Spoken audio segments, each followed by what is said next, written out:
hives are shaped like this. They're shaped like a half hexagon, which mirrors the natural shape of the bee's honeycomb. And they're great because they're very natural and very easy to make yourself. I've made all these hives myself, the big ones, the small ones. My real ones where I keep my bees are 4 feet long, so they're a lot longer than that, but the same shape here. And then I use these small ones for all sorts of things, like transporting the combs or testing out equipment, what have you. So here is my empty candy board, and I made this myself. It is made with the exact dimensions to fit snugly into my top bar hive. It's made out of 1x2 lumber, and it is covered in a 1/2-inch hardware cloth. Now I've cleaned this out since its last use. I cleaned it with boiling water, which is my favorite way to clean all of my beekeeping equipment because it's very natural, doesn't have any chemicals or any smells that might irritate or harm the bees. Plus, it's great at removing all the sticky residues that beekeeping tools inevitably are covered in. So I'm just going to take this and I'm going to place it on a cookie sheet. Next, I am going to make the filling. The filling is this plain white sugar, this cheap, unhealthy stuff that you can get at any grocery store in a great big bag in the baking aisle. I use this cheap white sugar instead of the fancy raw sugars or anything like that because experienced beekeepers have told me that if the bees can't eat honey, this is the only sugar that's good for them. The brown sugars contain other chemicals that are not good for bees and it's hard for them to digest. So I am using this white sugar, but the hope is that they're going to have enough honey to get them through winter and that they never actually have to eat this. But it's going to be there for them as a backup just in case they need it. Now instead of plain water, I'm going to be adding bee tea to my mixture. I'm using this one from Spikenard Farm, and they didn't pay me to say this, I just really like this farm. They have put out this amazing book called A Lively Hive, which is my favorite book on beekeeping that I've read so far. And so I just wanted to support them a little bit and get their name out there. You can also make your own bee tea. There's a great recipe for that on Mountain Rose Herbs blog, so you can look that up if you're interested in making your own. I've done that too and it works great. So I'm just going to take my little tea ball out now. This is cool. It's not boiling anymore, it's just a little bit warm.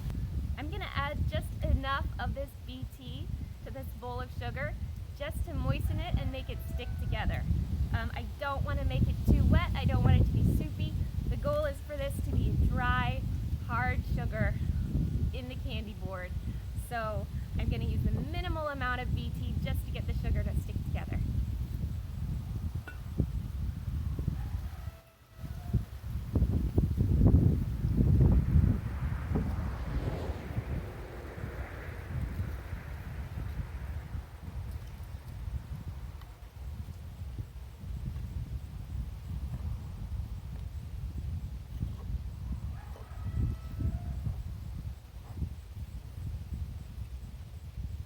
Stirring it up with my fork, mix it up, make sure all the sugar gets moistened. Looks like I added just about the right amount of water, maybe even a little bit too much, and you can see my pitcher is still mostly full, so I really didn't add that much bee tea.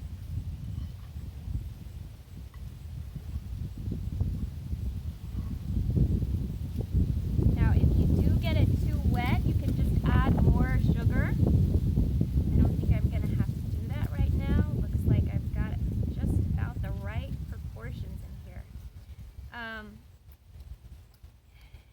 And then this will dry fully and harden over the next couple of days. If you need to speed up the hardening, you can put it in the oven on a very low temperature, but again, we really don't want to caramelize or burn the sugar because that will change it and may make it harder for the bees to digest it. So we really want to keep the sugar in its just white state.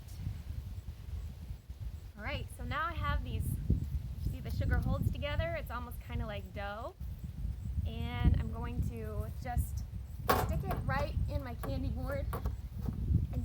in. It's actually a really fun project. You could do this with kids for sure.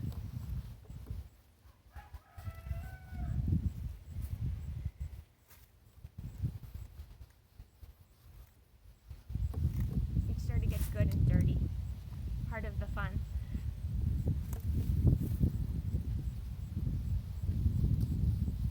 These boards have kind of a dual purpose.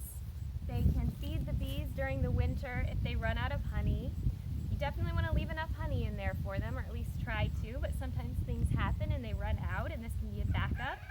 And then also, because the sugar is in a hardened, dry state, it will absorb moisture, and that can prevent condensation from forming in the hive.